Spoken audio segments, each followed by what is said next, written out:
Leksjon 1. Hjemmebrygge samtaler. Har du prøvd å brygge øl hjemme? Nei, men det høres interessant ut. Har du gitt det en sjanse? Jeg prøvde en gang. La oss bare si, det viste seg som et vitenskapelig eksperiment som gikk galt. Å kjære, hva gikk galt? Eksploderte det? Heldigvis ingen eksplosjoner, men smaken var ganske unik. Det høres både alarmerende og morsomt ut. Hvilken oppskrift brukte du? Jeg prøvde en enkel pale ale, men jeg har kanskje lagt til for mye humle. Så det var litt bittert da? Sikkert, det kunne ha vært et fint drivstoff for en liten rakett. Leksjon 2. Grunnleggende fôring. Jeg har hørt at babyflasker også er viktige. Ja, de er viktige for å mate babyer. Hva synes du gjør en god babyflaske? Jeg tror de skal være enkle å rengjøre og laget av trygge materialer. Nøyaktig. Sikkerhet er avgjørende når det gjelder spedbarnsprodukter. Hva med designet? Bør det være ergonomisk for babyens grep? Definitivt. En god design bidrar til å forhindre søl og gjør fôring enklere. Og jeg antar at forskjellige strømningshastigheter er avgjørende for varierende aldre? Absolutt. På den måten kan babyen mate komfortabelt når de vokser. Det er fascinerende hvor mye tanke går inn i noe så tilsynelatende enkelt. Leksjon 3. Franklins arv. Visste du at Franklin var interessert i å gjøre byen sin til et bedre sted å bo? Jeg hadde hørt noe om det. Hva gjorde han? Han startet et offentlig bibliotek som var ganske nyskapende for sin tid. Et bibliotek? Det er bemerkelsesverdig. For en fantastisk ressurs for samfunnet. Faktisk, det var en utmerket måte å fremme læring og leseferdighet. Hva annet bidro han til samfunnet, bortsett fra biblioteker? Han grunnla også et sykehus og tok til orde for brannsikkerhetstiltak. Fascinerende. Det er forbløffende hvordan en persons handlinger kan forme et samfunn. Absolutt. Hans visjon for offentlige tjenester var virkelig foran sin tid. Leksjon 4. Sjømannens reise. Sør for skipsfeltene seilte Bly og hans lojale tilhengere i sin åpne båt. Det høres ut som et eventyr. Hvilke utfordringer møtte de? De møtte forræderiske farvann og uforutsigbart vær. Jeg kan forestille meg spenningen i slike øyeblikk. Var de forberedt? De var litt forberedt, men ikke så bra som de kunne ha vært. Hvordan klarte de å holde seg håpefulle i tøffe tider? Deres kameratskap og felles formål holdt humøret høyt. Det er beundringsverdig. Et sterkt bånd kan virkelig gjøre en forskjell. Sikkert, teamarbeid spilte en avgjørende rolle i deres overlevelse. Leksjon 5. Nettverkssuksess. Ja, jeg har deltatt på bransjearrangementer og nådd ut til profesjonelle. Det høres lovende ut. Hvordan har din erfaring vært så langt? Jeg må si det har vært både opplysende og utmattende. Jeg kan forestille meg. Har du laget noen interessante forbindelser? Det gjorde jeg faktisk. Jeg møtte noen få personer som deler min lidenskap for innovasjon. Det er fantastisk. Nettverk kan føre til mange spennende muligheter. Nettopp. En herre inviterte meg til og med til å samarbeide om et prosjekt. Det er litt av en mulighet. Hva slags prosjekt er det? Det innebærer å utvikle bærekraftig teknologi for miljøvennlige løsninger. Leksjon 6. Motefunn. Jeg ønsker meg noe uformelt, men likevel trendy til garderoben min. Hva med en denimjakke? De er ganske allsidige. En denimjakke kan være perfekt. De matcher med nesten alt. Nøyaktig. Du kan kle den opp eller ned uten problemer. Tror du jeg burde gå for et klassisk design eller noe mer unikt? Det kommer an på stilen din. En klassisk er tidløs, mens en unik design skiller seg ut. Jeg ser poenget ditt. Jeg kunne alltid prøve begge deler og se hva som føles riktig. Høres ut som en plan. Har du vurdert hvor du skal handle? Jeg tenkte på å sjekke ut den trendy butikken i sentrum. Leksjon 7. Historiske utfordringer. Mange prøvde å unngå slavehandelen, men dette var veldig vanskelig. Faktisk vedvarte denne praksisen i flere hundre år fra det 15. århundre. Det er tragisk hvordan så mange led som følge av dette. Absolutt. Det er viktig å huske historien for å unngå å gjenta de samme feilene. Hva var noen måter folk forsøkte å motstå handelen på? Noen individer organiserte opprør, mens andre rømte til frihet. Mot er en mektig kraft, selv under vanskelige omstendigheter. Uten tvil. Motstandskraften til de som kjempet mot urettferdighet er inspirerende. Det minner oss om viktigheten av advokatvirksomhet og sosial rettferdighet i dag. Galagag. Leksjon 8. Hotellminner. Jeg er ikke sikker. Jeg husker sist jeg hadde det i lobbyen. Hva var det du lette etter i lobbyen? Jeg lette etter det herlige bakverket jeg spiste under frokosten.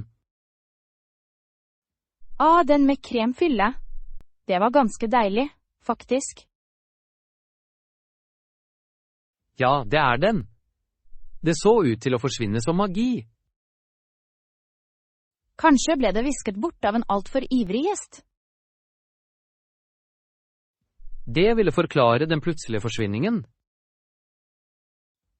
Eller kanskje er det gjemt bak resepsjonen, venter på å bli oppdaget. Det høres ut som en deilig skattejakt for meg. Leksjon 9. Shoppingeventyr. Har du handlet klær i det siste? Ja, jeg dro sist helg. Jeg fant noen fantastiske stykker. Det er fantastisk. Hva oppdaget du? Jeg sniblet over en levende sommerkjole, som jeg rett og slett ikke kunne motstå. Høres nydelig ut. Jeg kunne se for meg at du hadde den på en solrik piknik. Nøyaktig. Perfekt for å slappe av utendørs med venner. Fant du noe annet spennende? Jeg kjøpte også et par stilige sandaler. De er ganske komfortable. Fottøy er viktig for sommeropplevelser. Leksjon 10. Skattejakt. Ja, overraskende nok klarte jeg å finne alt jeg trengte under shoppingekspedisjonen min. Det er ganske imponerende. Hva søkte du etter, kan jeg spørre? Jeg var på jakt etter de mest essensielle forsyningene til helgens grillfest. En edel søken virkelig. Oppdaget du noen skjulte perler i butikken?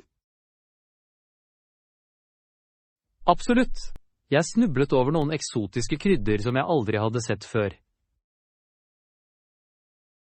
Så spennende. Krydder kan heve enhver rett. Hvilke fant du? Det var en fascinerende blanding som lovet å forbedre smaken av grillet kjøtt. Jeg kan bare forestille meg hvor deilig det ville smake. Fant du gode tilbud? Overraskende, ja. Det ser ut til at universet favoriserte meg den dagen. Leksjon 11. Kunnskapsrike reiser. Jeg prøver vanligvis å finne rabatter på flyreiser, overnatting og aktiviteter når jeg planlegger en tur.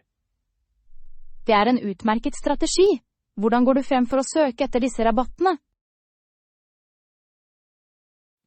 Jeg bruker en rekke reisesider og sammenligningsverktøy for å sikre de beste tilbudene. Smart. Det ligner på å bli en detektiv på jakt etter reiseskatter. Nettopp. Jeg føler ofte at jeg er på skattejakt etter den perfekte flukten. Jeg vil gjerne være med deg på slike operasjoner. Har du noen tips til nybegynnere skattejegere? Sikkert. Vær alltid fleksibel med reisedatoer. Dette kan spare en formue. Og hvem elsker ikke å spare penger på mer sightseeing, ikke sant? Nøyaktig. I tillegg kan det å registrere deg for nyhetsbrev varsle deg om flashsalg. Leksjon 12. Markedsunderverk. Jeg elsker det! Mangfoldet av ferske råvarer de tilbyr er rett og slett fantastisk. Jeg er helt enig. Hver bo er som et levende maleri av farger og aromaer. Har du noen gang smakt en frukt som du aldri hadde møtt før? Ja, jeg prøvde en gang en dragefrukt. Den var like eksotisk som navnet. Det høres herlig ut. Jeg er fascinert av hvor mange forskjellige frukter som finnes. Naturen gir oss virkelig en overflod av deilige alternativer. Faktisk, og det er også en fest for øynene et så fargerikt utstillingsvindu. Har du tenkt på å tilberede et måltid som fremhever disse ferske ingrediensene? For en fantastisk idé! En fersk salat full av smaker høres perfekt ut. Leksjon 13. Økonomisk innsikt. Folk kan ha nytte av hvis gamblere kommer i stort antall fra utenfor området og bruker pengene sine her. Det er et interessant perspektiv. Hvordan tror du det vil påvirke den lokale økonomien? Det kan potensielt øke lokale virksomheter og skape jobbmuligheter. Jeg kan se det. Flere besøkende vil bety mer etterspørsel etter varer og tjenester. Nøyaktig. Det er imidlertid viktig å vurdere de potensielle sosiale implikasjonene også. Faktisk. Det er en delikat balanse mellom økonomisk vekst og samfunnsansvar. Ganske riktig. Lokale myndigheter må forvalte ressursene klokt for å maksimere fordelene. Det er fascinerende hvordan preferanser kan forme regionale økonomier. Definitivt. En blomstrende økonomi kan også føre til forbedringer i samfunnsfasiliteter. Leksjon 14. Historiske perspektiver. Visste du at mange mennesker i Sør-Amerika er etterkommere av slaver som ble hentet fra Afrika? Ja, jeg er klar over den uheldige historien. Effektene av slaveri har vart i mange år.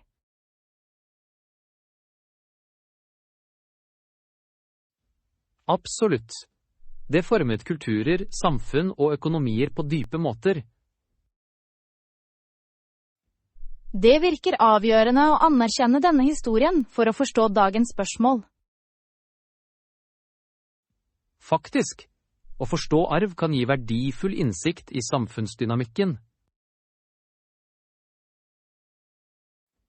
Var det noen bevegelser eller figurer som har påvirket denne fortellingen betydelig? Mange individer kjempet tappert for frihet og likhet gjennom historien. Deres mot bane, vei for fremgang og bevissthet som fortsatt er relevant i dag. Nøyaktig. Det er viktig å ære og lære av arven deres. Leksjon 15. Vårrengjøring. Jeg mener vi bør kvitte oss med ting vi ikke trenger. Det gir mening. Jeg tror jeg har mange ting som bare tar plass. Meg også. Jeg lurer ofte på hvorfor jeg fortsatt har visse ting. Nøyaktig. Er det et bestemt element du er glad i, men vet at du bør kaste bort? Jeg har et gammelt par rulleskøyter som jeg ikke har brukt på mange år. Rulleskøyter? Veldig retro. Er du sikker på at du ikke ønsker å beholde dem av nostalgiske grunner?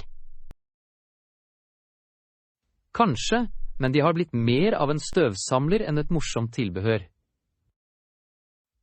Jeg forstår. Noen ganger hindrer minnene knyttet til gjenstander oss i å gi slipp. Faktisk. Vil du bli med meg på en ryddeøkt? Leksjon 16. Forgrening. Dette er et veldig stort studieområde, er det ikke? Faktisk er det flere forskjellige kunnskapsgrener man kan utforske. Jeg føler meg ofte overveldet av storheten av det hele. Ja, det er forbløffende hvor sammenkoblet alt kan være. Hvilken spesifikk gren er du mest interessert i? Jeg har en spesiell fascinasjon for miljøvitenskap. Det høres spennende ut. Måten økosystemer fungerer på er så kompleks. Absolutt. Hver liten organisme spiller en viktig rolle i det større bildet. Jeg beundrer lidenskapen din. Har du vurdert å fortsette videre studier på dette feltet? Leksjon 17. Forretningsvisjon. Har du vurdert et forretningsforslag nylig? Jeg har hatt noen ideer som virvler rundt i tankene mine, men ikke noe konkret ennå. Det er interessant. Hvilke typer virksomheter har du tenkt på? Jeg har vurdert å starte et lokalt bakeri. Et bakeri høres herlig ut. Hva vil skille bakeriet ditt fra andre? Jeg planlegger å fokusere på unike smaker som vanligvis ikke finnes i andre butikker. Det er en strålende idé. Kreative smaker kan tiltrekke seg en lojal kundebase. Nøyaktig. I tillegg ønsker jeg å skape et innbydende rom for samfunnet. Et flott konsept. Samfunnsfokuserte virksomheter har en tendens til å blomstre. Leksjon 18. Søte godbiter. Det ville vært flott. Vi kan ta litt is etterpå også. Iskrem er en utmerket måte å avslutte utflukten vår på. Hvilken smak favoriserer du? Jeg er ganske glad i myntesjokoladebrikke. Hva med deg? Jeg må innrømme at jeg lener meg mot klassisk vanilje, selv om jeg liker å eksperimentere med andre. Vanilje er et allsidig valg. Det kompletterer mange pålegg. Nettopp! Jeg kan unne meg litt ryss og sjokoladesirup. Jeg kunne se for meg det. For en herlig kombinasjon det ville være. Skal vi sette en dato for eventyret og iskremnytelsen? Leksjon 19. Morgenritualer. Det er flott. Jeg har tenkt å etablere en morgenrutine selv. Morgenrutiner kan øke produktiviteten sterkt, tror jeg. Jeg har lest at det hjelper til med å sette en positiv tone for dagen. Faktisk. Hvilke aktiviteter ser du for deg inkludert? Jeg vil gjerne innlemme litt stretching og kanskje en varm drikke. Strekking er en utmerket idé. Det styrker kroppen etter en natts søvn. Ja, og jeg vil gjerne nyte noen minutter. Med fredelig refleksjon også. Det høres herlig ut. Et øyeblikk av ro for å starte dagens kaos. Nettopp, å etablere denne rutinen kan forandre morgenene mine. Leksjon 20. Måltidsplanlegging. Ikke ennå. Jeg lager faktisk en måltidsplan først. Det høres gjennomtenkt ut. Prøver du å spise sunnere?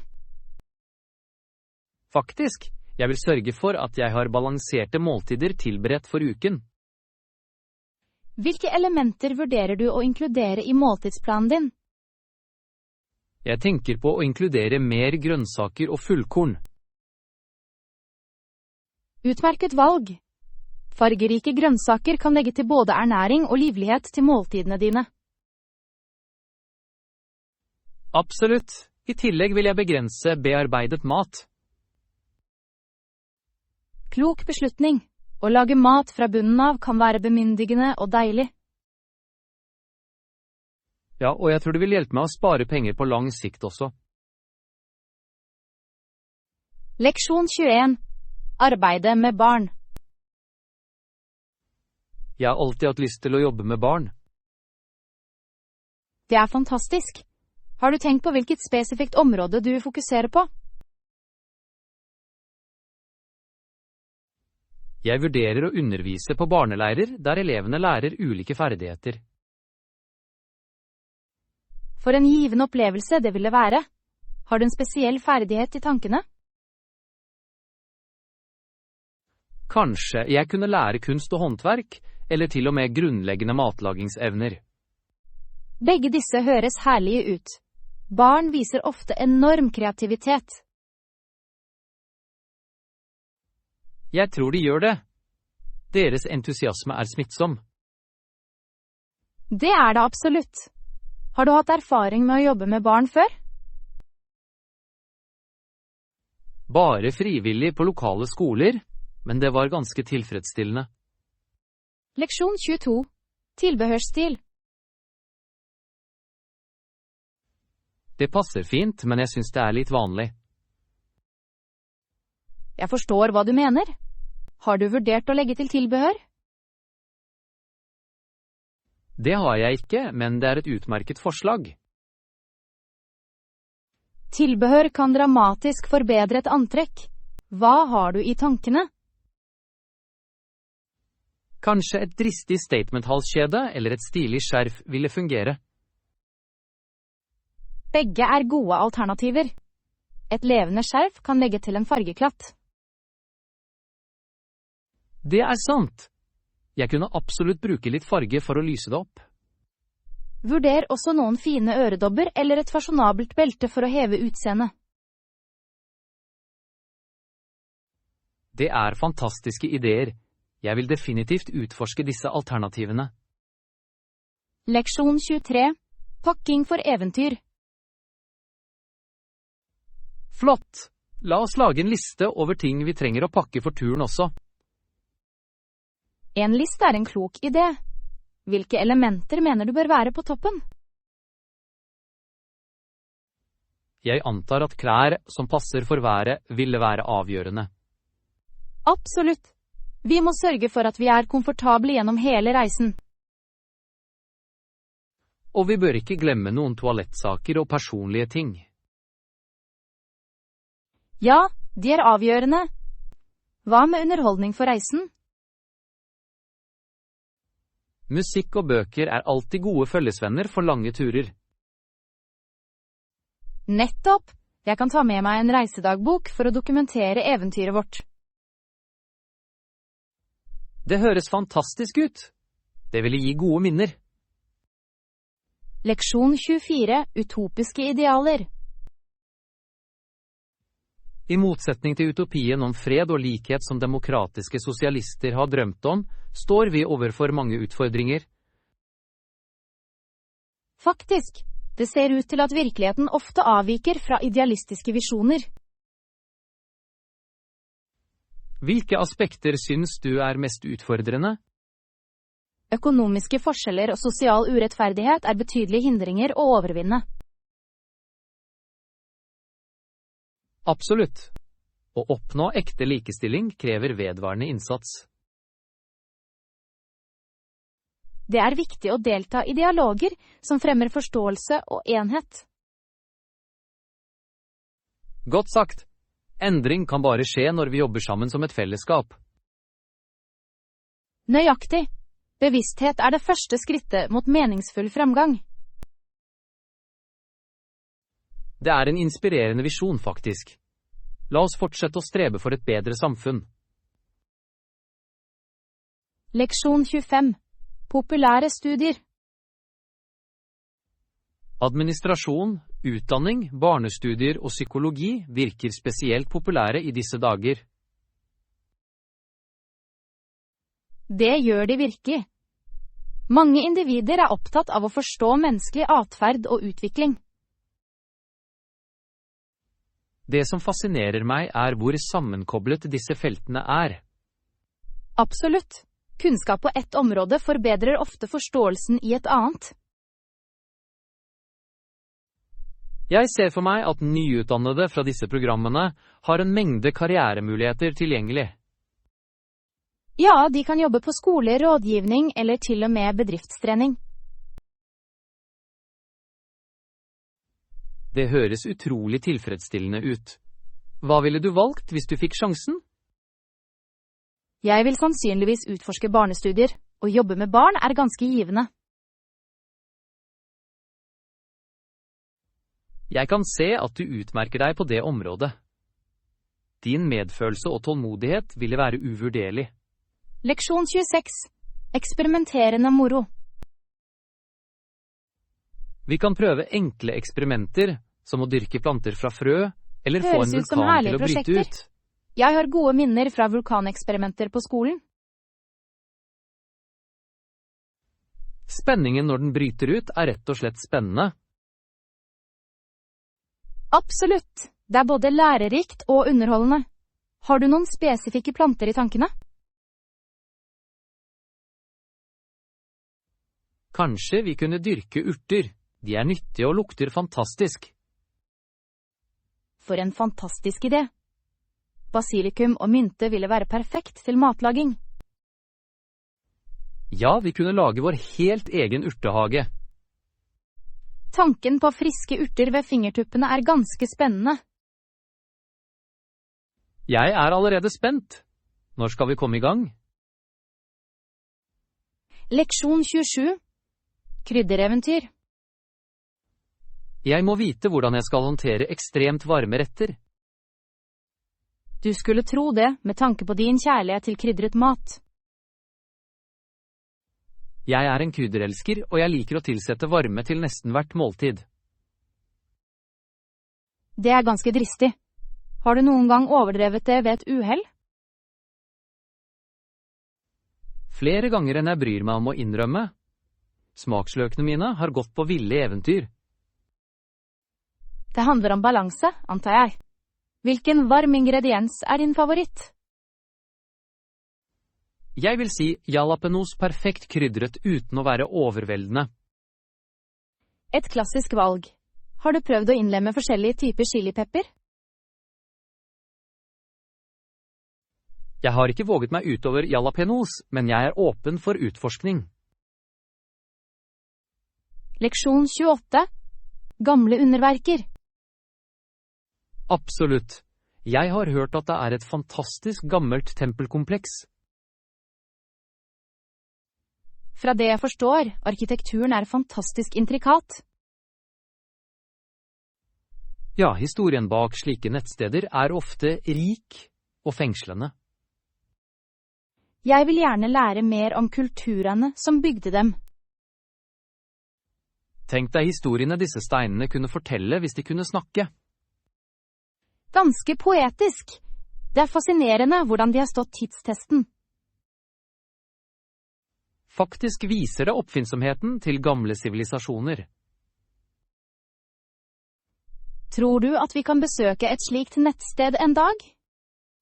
Jeg håper absolutt det. Å utforske gamle underverker ville være en utrolig opplevelse. Leksjon 29. Akadisk historie. Akadianerne, de fransktalende innbyggerne, fikk lov til å bli eller forlate landet som de ville. Det er et viktig aspekt av deres historie. Hvordan påvirket denne friheten samfunnet deres? Mange valgte å bosette seg permanent, mens andre migrerte til forskjellige regioner. Mangfoldet dette skapte må ha beriket den lokale kulturen. Faktisk, deres arv bidrar betydelig til det kulturelle billedteppet i området.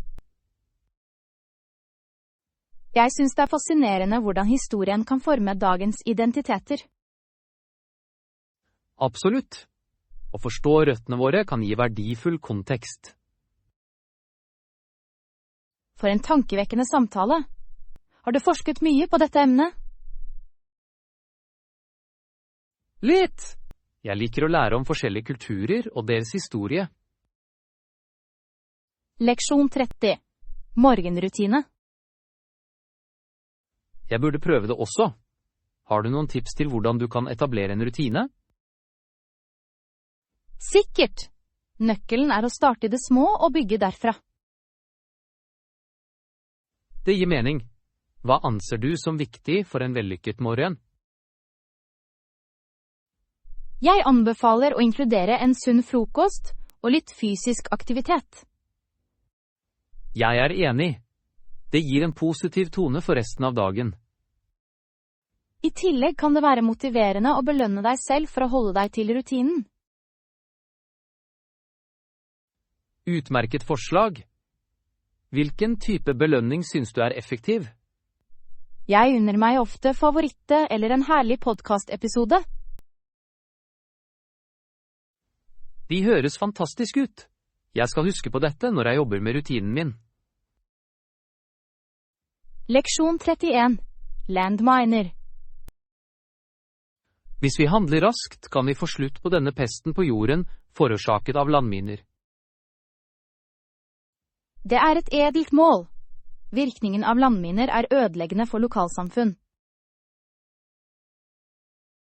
Nøyaktig. Jo raskere vi løser problemet, jo raskere kan vi gjenopprette sikkerheten. Hvilke tiltak tror du vi bør ta for å gå inn for endring?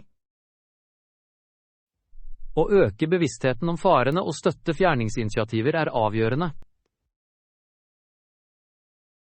Ja, utdanning kan styrke lokalsamfunn til å løse disse problemene. Sammen kan vi utgjøre en betydelig forskjell.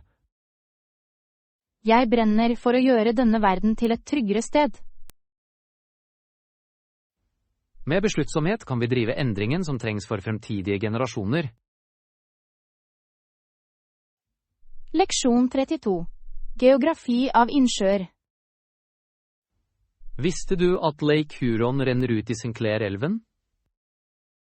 Ja, og elven faller omtrent 3 meter mellom Lake Huron og de små grunne områdene. Ganske interessant geografisk trekk. Det er fascinerende hvordan vann renner. Det er utrolig hvordan slike systemer forbinder forskjellige vannmasser. Og økosystemene som utvikler seg rundt dem er utrolig forskjellige. Absolutt! Hver del av denne vannveien spiller en avgjørende rolle i omgivelsene. Har du noen gang besøkt Lake Huron? Det har jeg ikke, men det er absolutt på listen min. Naturen må være fantastisk. Jeg hører solnedgangene over sjøen er spesielt fantastiske. Leksjon 33. Viktige tjenester. Tjenester i samfunnet er avgjørende for deres overlevelse. Absolutt. De kobler enkeltpersoner til viktige ressurser og støttesystemer. Tilgangen til disse tjenestene bør prioriteres. Ja, det sikrer at alle kan trives og bidra til samfunnet. Hva slags tjenester synes du er mest avgjørende? Jeg vil hevde at utdanning og helsevesenet er øverst på listen. Jeg er helt enig. De er grunnleggende for å bygge et motstandsdyktig samfunn.